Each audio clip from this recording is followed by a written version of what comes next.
Bom, seguindo então, o que é uma imagem então que vai ser gerada pelo radar, pelo sensor que captura radiação refletida ou pelo drone e assim por diante? O que é essa imagem? Basicamente, ela é uma junção de um grande número de pontos, pixels distribuídos em X e Y.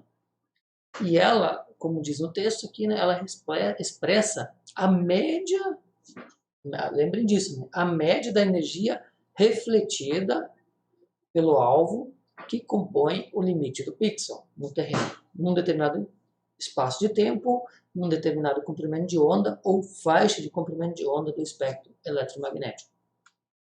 Bom, e ela então tem algumas características. A estrutura e resolução, basicamente a estrutura sempre é em X e Y. A imagem clássica a gente conhece assim. As imagens de radar, elas não precisam ser quadradinhas desse jeito normalmente. As brutas não o são, então elas têm variações, o que a gente vai ver depois, né, em ground range e slant range, mudam bastante.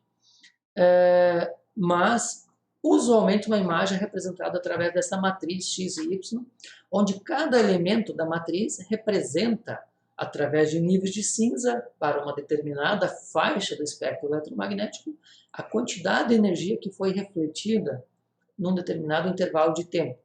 Tá bom? Então, se a imagem for uma imagem de 8 bits, ela vai ter números variando de 0 a 255. É o caso desta imagem que está sendo apresentada ali, essa pequena fração de imagem. Tá bom? Aqui um outro exemplo, agora capturando um rio, onde a energia é mais absorvida, e áreas de vegetação, dependendo da banda, onde a energia é mais refletida.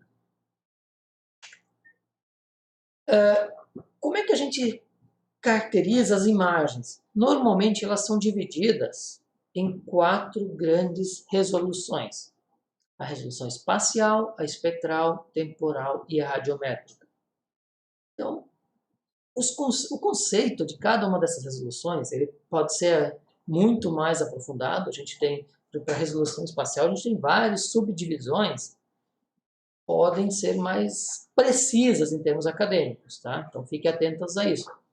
Mas, de modo geral, a gente diz que a resolução espacial representa o tamanho do pixel, ou melhor, a gente diz que representa o menor elemento de cena que a gente consegue separar naquela imagem. Então, a resolução espacial não necessariamente é igual ao tamanho do pixel. Tá bom? A resolução espectral diz respeito ao número de bandas, ao número de fatias, ao número de bandas geradas dentro de um espectro eletromagnético. A temporal já nos dá uma ideia de repetitividade, de frequência de obtenção de imagens. Tá? E a radiométrica ela vai nos dar informação em relação aos níveis de quantização, ou seja, quantos níveis de cinza eu vou poder ter numa determinada banda, né? 8 bits, né? Eu tenho 256 níveis, e assim por diante. Aqui tem toda uma explicação, então, de cada um deles, né? E alguns exemplos clássicos. Por exemplo, os sensores de baixa resolução espacial, como, por exemplo, o AVHRR, sensor MODES, WFI, a bordo do CIBERS, e o sensor Vegetation, eles têm resoluções espaciais oscilando entre 250 e 1000 metros. Então, essas são resoluções pobres, mas são adequadas para alguns tipos de estudos. A gente fala que média resolução espacial varia entre 2,5 a 80, 100 metros.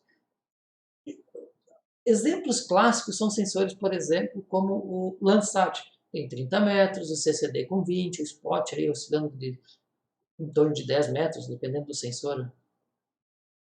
E a alta resolução espacial hoje é tida como sensores abaixo de 3, 4, 5 metros, ou então submétrico, né?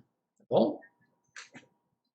Aqui um exemplo do que acontece com diferentes resoluções espaciais, no fundo é como que eu consigo separar os alvos. Então, uma melhor resolução espacial, com mais detalhe, me permite separar melhor alvos pequenos.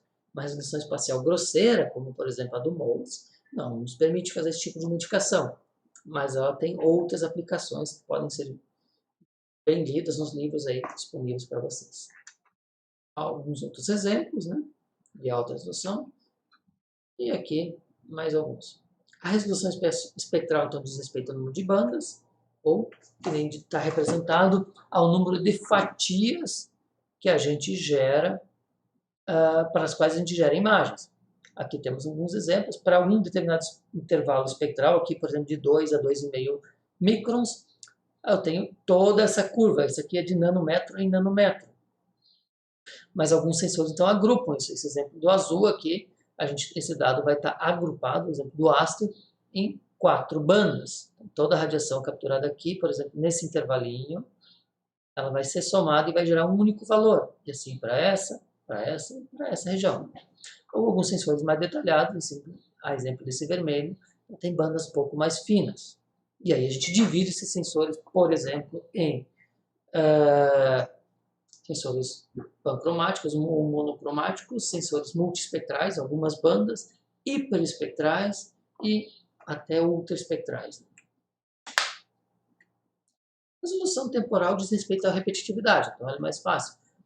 De quanto em quanto tempo eu tenho uma imagem de uma determinada área. Vai variar em termos de observação da Terra, não para fins meteorológicos, tá? Isso vai variar de, hoje, uma ou duas imagens por dia até centenas de dias para conseguir uma outra imagem, de 100 em 100 dias, dependendo do sensor. Tá bom? A radiométrica, então, diz respeito aos níveis de cinza.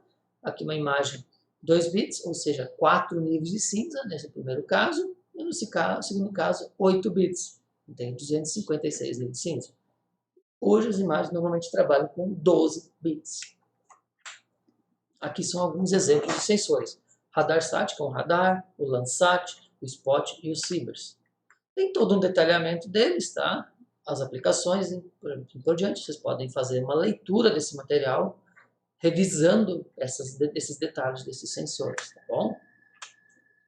Um abraço para todo mundo e boa leitura sobre esses resumos que eu tenho apresentado para vocês. Até a próxima videoaula.